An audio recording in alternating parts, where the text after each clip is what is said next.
Guys, magandang gabi po. Pumunta po ako dito kay Linyo. Gusto ko magtatanong guys kung paano na po si Larry. Nakita ko talaga yung damit po niya. Linyo? Kaibigan Linyo. Linyo? Ay, salamat. Na ako'y tuyo. Si Itiit ni. May itatanong lang po ako.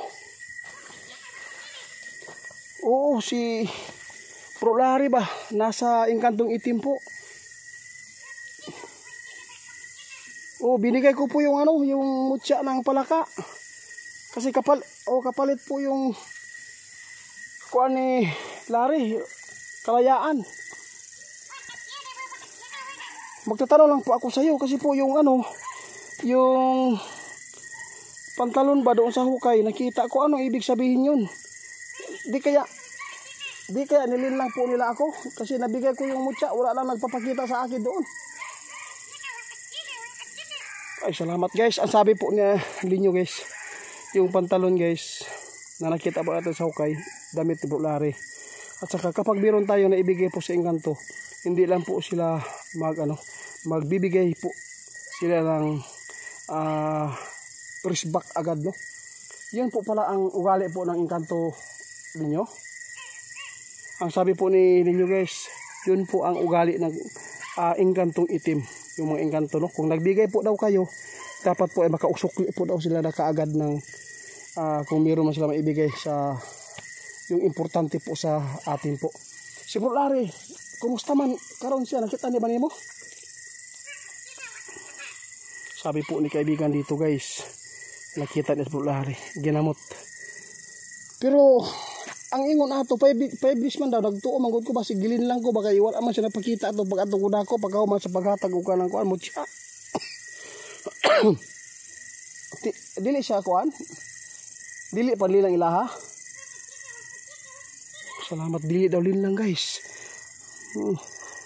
Totoong kausap pala yung yung kaibigan nating si Itim. Okay lang ba sa inyo Linyo na kaibiganin ko po siya? Ang sabi ni Linyo guys, okay po daw. Walang problema po. Kasi po, mas maganda pa kaibiganin po natin yung Engkantong Itim doon. Kasi po, kaysa kataw, sabi po ni kaibigan. Meron lang po ako itatanong. Yung nagpunta dito ba, yung dalawang ghost hunter ba? Mabubuti po ba sila? Mabuti po daw guys. Okay daw, okay daw. Okay lang ba? Babalik sila dito? Na kausapin ka at marinig po yung boses mo. Ay, salamat. Guys, huwag kayong mag-alala guys si Bro Larry. Hindi din lang po yung ginawa po nila.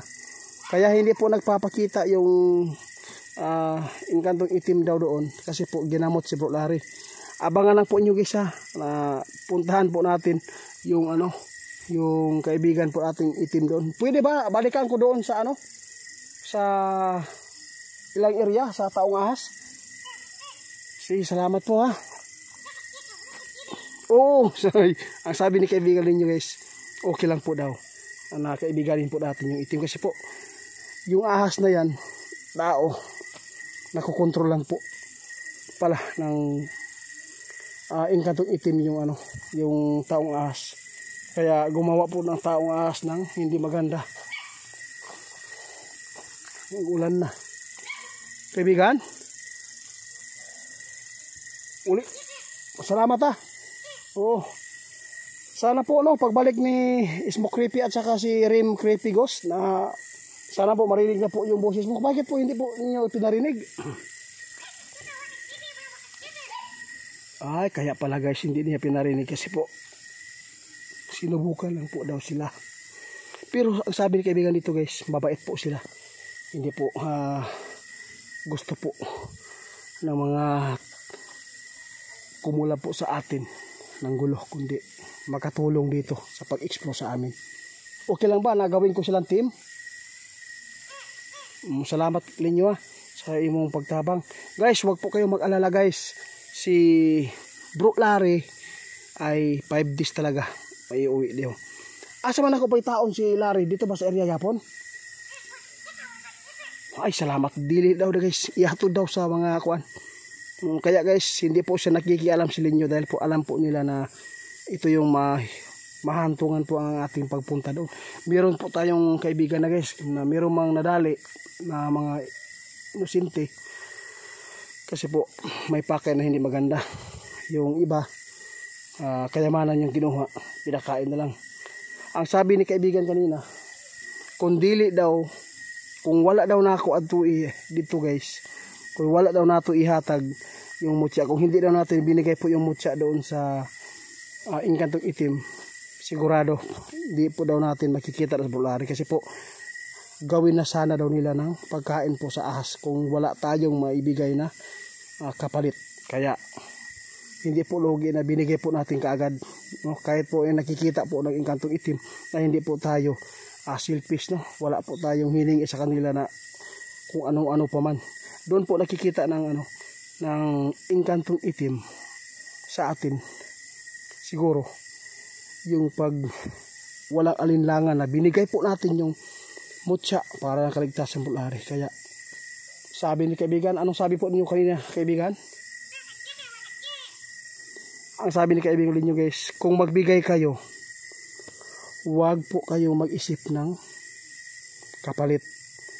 Huwag kayong mag-alinlangan sa bagay na ibibigay po inyo sa tao kung galing sa puso nyo. Kasi po may mga ganyan po. Katulad po sa nangyari, no? Binigay ko kusang loob yung mutya ni Palaka. Kahit po kay Ramil sana yon. Dahil po sa kaligtasan Bulari, binigay ko ng walang pag-alinlangan. Wala ako inisip sa Inkantong Itim na ilinlangin po tayo. Yun po, pumasa po ako doon. Kaya sa Bulari, ay, salamat. Ninyo, salamat. Buhay. Makakabalik na. Maghintala ako ng 5 days daw. Ha? Meron daw sila ibibigay. Tatanggapin ko ba kung meron silang ibibigay na ipadala po kay Bulari yung sige, salamat. Hanggang dito lang kaibigan. Ha? Guys, huwag kayong mag-alala na guys ha. Salamat po sa inyo guys.